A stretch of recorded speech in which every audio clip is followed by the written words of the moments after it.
بسم الله الرحمن الرحيم.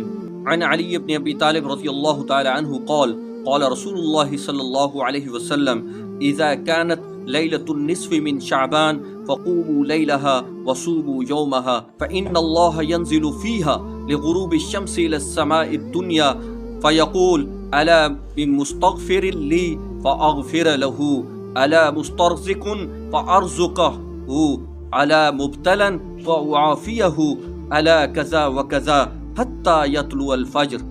حضرت سیدنا علی رضی اللہ تعالی عنہ سے مروی ہے کہ سرکار دو عالم صلی اللہ علیہ وسلم نے ارشاد فرمایا کہ جب شب برات یعنی 15 شعبان کی رات ہوتی ہے تو فقوموا لیلہا، رات کے وقت قیام یعنی عبادات بھی کرو، وصوموا یومہا، اور دن کے وقت روزہ رکھو، اس لیے کہ بے شک اللہ عز و جل اس رات سورج کے غروب ہونے سے ہی آسمان دنیا کے اوپر اپنی رحمت کا نزول فرماتے ہیں اور اعلان فرماتے ہیں الا من مستغفر لی، ہے کوئی مجھ سے بخشش طلب کرنے والا میں اس کے لیے بخشش کا فیصلہ فرما دوں، ہے کوئی مجھ سے روزی مانگنے والا میں اس کے حق میں روزی کا فیصلہ فرما دوں، ہے کوئی مصیبتوں میں پھنسا ہوا پریشان حال اس کے لیے میں عافیت کا فیصلہ فرما دوں، اے میرے دروازے کے اوپر فریاد کرے میں اس کی فریاد رسی کروں۔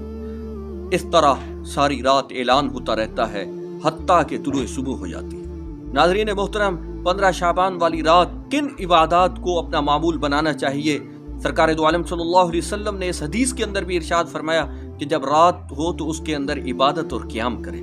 تو اب اس حدیث کی روشنی میں نماز مغرب کوشش کریں کہ جماعت کے ساتھ پڑھیں، اور اس کے بعد فرض اور سنتوں کے بعد 6 رکعت صلاۃ الاوابین کی نیت کے ساتھ نوافل ادا کر لیں۔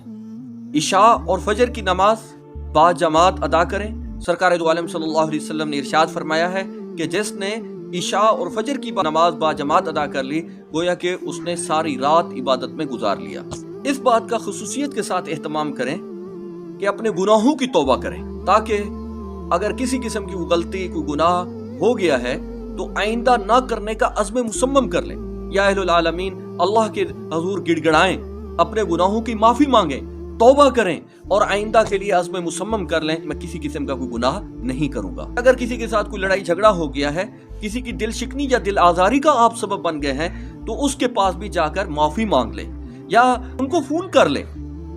ویسے دیکھا یہ کیا ہے کہ اس طرح کا ایک میسج بھیج دیتے ہیں، کسی کی آواز ہوتی ہے اور وہ بھائی ہمیں معاف کر دیں، یہ نہیں، بلکہ خاص اہتمام کے ساتھ جس طرح آپ نے اس کا دل دکھایا تھا تو اب معافی بھی اسی انداز میں اس سے مانگیں اور وہ معاف کر دے، پھر سمجھیں کہ واقعی اس نے معاف کر دیا ہے۔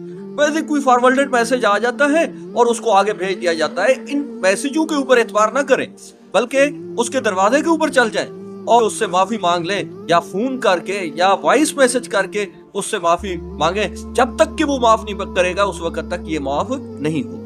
اس رات نوافل کا اہتمام کریں۔ اگر آپ کی فرض نمازیں رہ گئی ہیں تو پہلے انہی نمازوں کو پڑھنے کا اہتمام کریں، کیونکہ فرض کی اہمیت زیادہ ہے، پھر اس کے بعد نوافل ہیں، اور رات کے اندر تلاوت قرآن پاک، اوراد، اذکار، تسبیحات جتنا ہو سکتی ہیں کریں۔ اور اپنے گھروں کے اندر بھی آپ صلی اللہ علیہ وسلم نے فرمایا لا تتخذوا بیوتہم قبورا، اپنے گھروں کو قبرستان مت بناؤ۔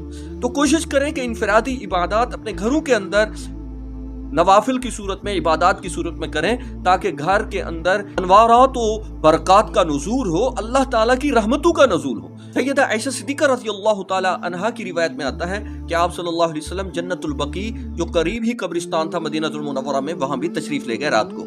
آپ صلی اللہ علیہ وسلم کا تو ویسے ہی معمول ہے۔ کتاب الجنائز سیدہ عائشہ صدیقہ رضی اللہ تعالی عنہا کی روایت ہے، سیدہ عائشہ صدیقہ رضی اللہ تعالی عنہا فرماتی ہیں کہ جب بھی سرکار دو عالم صلی اللہ علیہ وسلم میرے ہاں تشریف فرما ہوتے تو آپ قبرستان کے اندر بھی جنت البقیع میں جاتے اور ان کے لیے دعائیں مغفرت کرتے تھے جو وہاں پر قبرستان میں مرحومین مدفون ہیں۔ تو اس چیز کا بھی اہتمام کرنا چاہیے۔ اس کے علاوہ یہ ہے کہ رات کو صلاۃ التسبیح بھی پڑھ سکتے ہیں، قرآن پاک کی تلاوت نوافل کے ساتھ ساتھ، تو اس کا بھی اہتمام اگر ہو جائے تو بہتر ہے۔ آپ صلی اللہ علیہ وسلم نے فرمایا وصوموا یومہا، دن کے وقت روزہ رکھ لیں۔ روزے رکھنے کی بھی اس دن کی بڑی فضیلت آئی ہے۔ تو یہ عبادات ہیں، ان کو اپنا معمول بنا لیں۔ دعا ہے کہ اللہ تعالیٰ اس رات کے اندر اپنی رحمتوں کو سمیٹنے کی ہمیں ہمت اور توفیق عطا فرمائے۔ اگر کسی قسم کی کوتاہیاں کوئی لغزشیں ہو گئی ہیں تو ان کی معافی مانگنے کی ہمیں توفیق اور ہمت عطا فرمائے۔ وآخر دعوانا ان الحمد للہ رب العالمین۔